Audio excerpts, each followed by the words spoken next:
Hi guys, it's Steffi from the Novelty Corner and welcome back to my channel. Today I'm here with the books beside my bed video. This is a video that I film each week wrapping up the books that I have read in the last 7 days. I'm also filming this for the first time at night time because I've just gotten home from day one of VidCon and I wasn't entirely expecting to actually film tonight.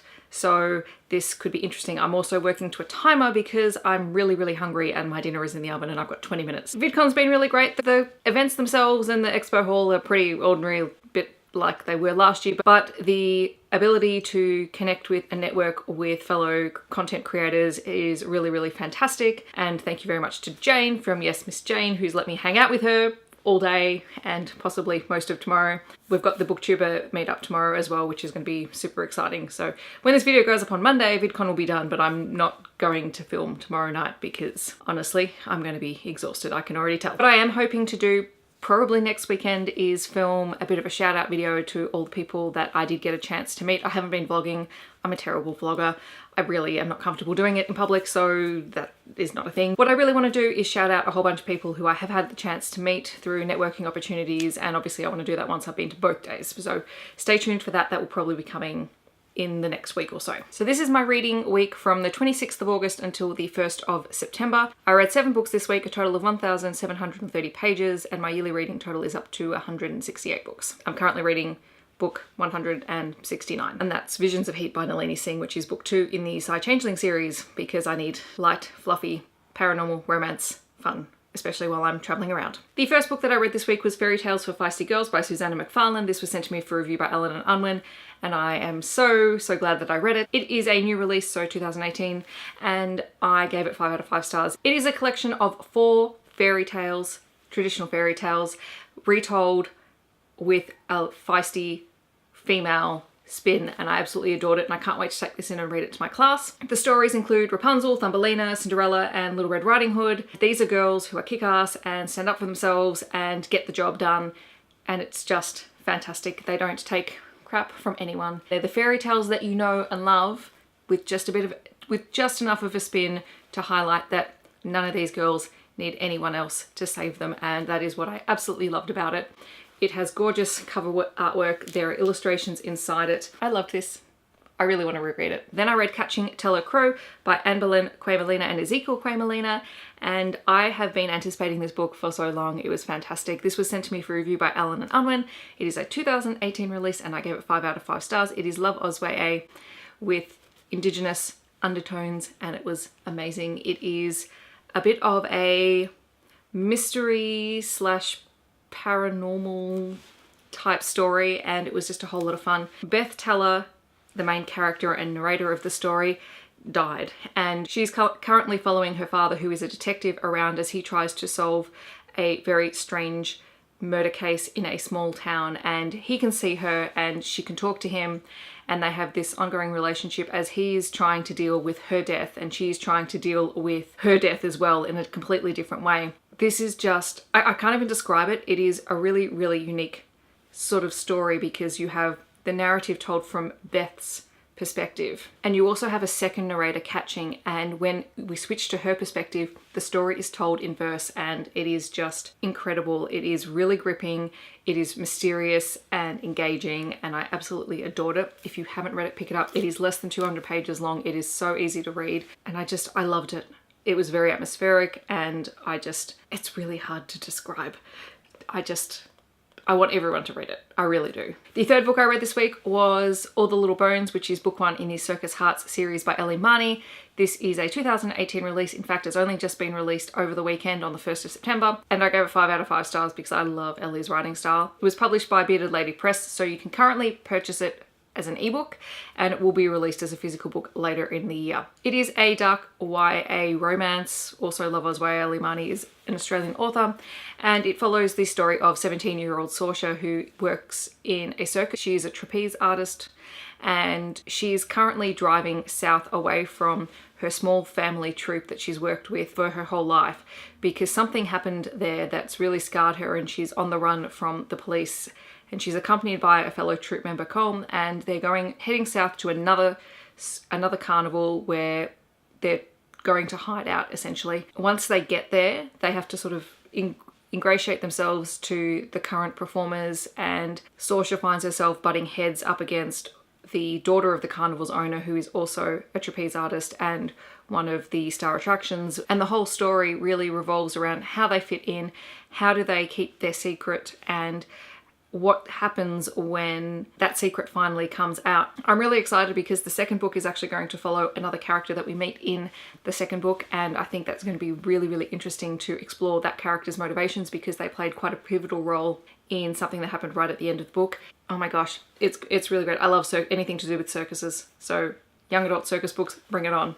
Also, I did receive a copy of All the Little Bones in exchange for a review from the author, and yes, I'm so glad that I read it. Next up we have We Three Heroes by Lynette Noni. This is sort of book 4.5. It is the bridging book between the penultimate and the final books in the Medoran Chronicles. This is a collection of 3 short stories about the 3 best friends of Alex, who is the main character in that series, and they sort of tell the in-between stories of different events that happen in the other books. So you definitely can't really read this as a standalone, or well, you probably could, but it may not make as much sense because the stories almost directly follow one after the other, but they all refer back to things that have happened, so it could be a little bit dicey. The first story, Crowns and Curses, follows DC, who is Alex's best friend and room partner at Akane. It follows DC's story of how she ended up at Akane, because she's quite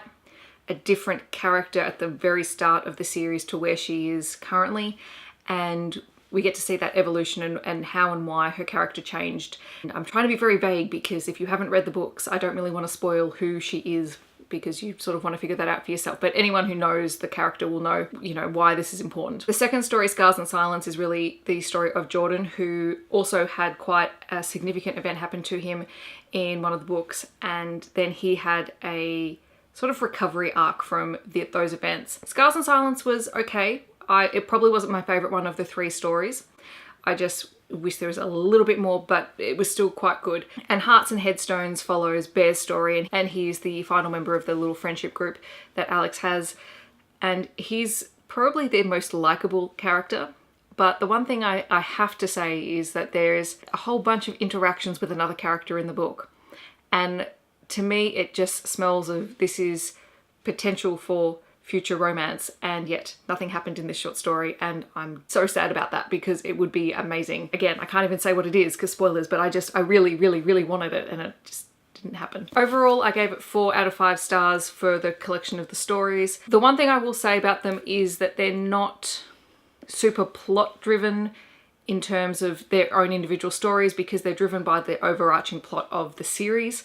So they take a more meandering route to get to the story. So they're not going to be those short stories that are succinct and completely contained, because they rely on a whole lot of material on either side. So beware of that going into it. But other than that, it was really, really enjoyable, and I'm so glad that I got to read a little bit more into these characters that we've met and we've explored, but not from their perspective. So it was really great. And thanks to Pantera Press for sending me a copy of it. I really, really appreciate it. Then I read another non-fiction book this week, What Is Going On? And it was even a teaching reference book, and that was Reading Power by Adrian Gere. This was published in 2006 originally by Pembroke Publishing, and I gave it 5 out of 5 stars as far as a non-fiction teaching reference book could go. I don't really generally rate those, but I have to give this one 5 stars because I actually really, really enjoyed it. It was super quick and easy to read. It is all about reading comprehension strategies, and I won't bore you guys with those details, but a colleague of mine and I are involved in a literacy leaders training thing at the moment, and we're really looking forward to actually driving some change in our school. I'm currently the literacy coordinator at my school, so I have a bit of say in that, and this book really ties in a lot with what we've been learning, and she actually gave this book to me to read, and I'm so very grateful to her because I absolutely enjoyed it. I particularly enjoyed the idea of creating boxes of books and texts that are specific to year levels to use as mentor texts and to model with students different comprehension strategies. So I think that's the direction we're going to go in for a little while, because I think that's probably what we've been lacking in our school. There are a few people with really good text knowledge, but we need to sort of expand that and upskill the rest of our staff in that. So I'm looking forward to driving that sort of change. Then, because I needed some light fluffy reading, I started reading Nalini Singh's other paranormal romance series, and that is the Psy Changeling series. And the first book that I read was Slave to Sensation, which was published in 2010 by Gollancz, and I gave it 4 out of 5 stars. It was not as good for me as the Guild Hunter series, which I now am slightly obsessed with, but I did really enjoy it. In Slave to Sensation, we meet Sasha, who is a Psy. So in this world, you have 3 groups of beings. There are the Psys, who are humans with psychic abilities of all different descriptions. You have the Changelings, who are essentially shapeshifters, and humans. And so far, we haven't dealt much with the humans, but we've dealt a lot with the Psys and the Changelings. In order to sort of prevent violent crime in the Psy community, they instituted a protocol called the Silence, which is basically stripping their kids of emotions. So they don't feel things in order to prevent these beings with quite powerful abilities from causing crime. So everyone grows up and they're seen as quite unfeeling and untouchable by everyone else. Sasha, on the other hand, is really struggling with this and is thinking that she's starting to sort of unravel. And when she comes across Lucas, who is the head of one of the Changeling clans, she is there to negotiate a business deal, and yet he pushes all of her buttons, and eventually this turns into a romance and goes downhill from there. And there's a whole subplot of a murder mystery that's happened within the Changeling clans, and they believe that a Psy is responsible, so everyone's sort of using each other to gather information. And yeah, it's complex and also not at the same time. But I really enjoyed it. Easy read.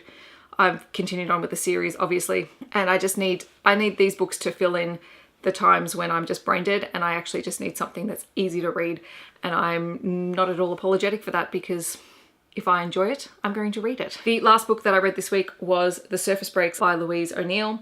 This is a reimagining of The Little Mermaid. It was published this year by Scholastic, and I gave it 3 out of 5 stars. I actually wanted to give it more than that, but I just felt that it was a little bit slow. It has the most gorgeous cover ever, and I did really enjoy the ideas behind the story. And this is really, I think it's been touted as a feminist retelling of The Little Mermaid, and I can see why, but I think it sort of waited too long to make that point. I think it was skirting the edges, because all of the male characters in this book are horrible. They are absolutely horrible, horrible people and mermen. Like, I get that that's what Louise O'Neill was doing, and that was the commentary that she was making, that these girls have really been disenfranchised. They don't know how to stand up to these men who basically rule their lives. And I really liked the ending, and I liked sort of the message that comes from the Sea Witch character, but I just felt that it came too late. I think it could have come earlier in the story, and I think it would have had more power. It's not a bad book. It's quite solid and very easy to read. I like what it was trying to do. I just wish it had been just a fraction different, or fleshed out in a different way, so to speak. If you like mermaid stories, you might want to give it a try anyway, just to see what it's like, because I know that a lot of people have really, really enjoyed it, and it's not to say that it's an unenjoyable book. I enjoyed it. I was expecting something just a little different. So those are my physical books that I read this week, plus my Kindle, which is currently in my VidCon bag because I've been reading while I've been at VidCon. If you have any comments or questions, or if you have read any of these books, feel free to leave them down below. As always, feel free to like and subscribe for future videos. I hope that wherever you are in the world, you are having a wonderful day, and I will catch you guys in my next video. Thank you so much for watching. Bye guys.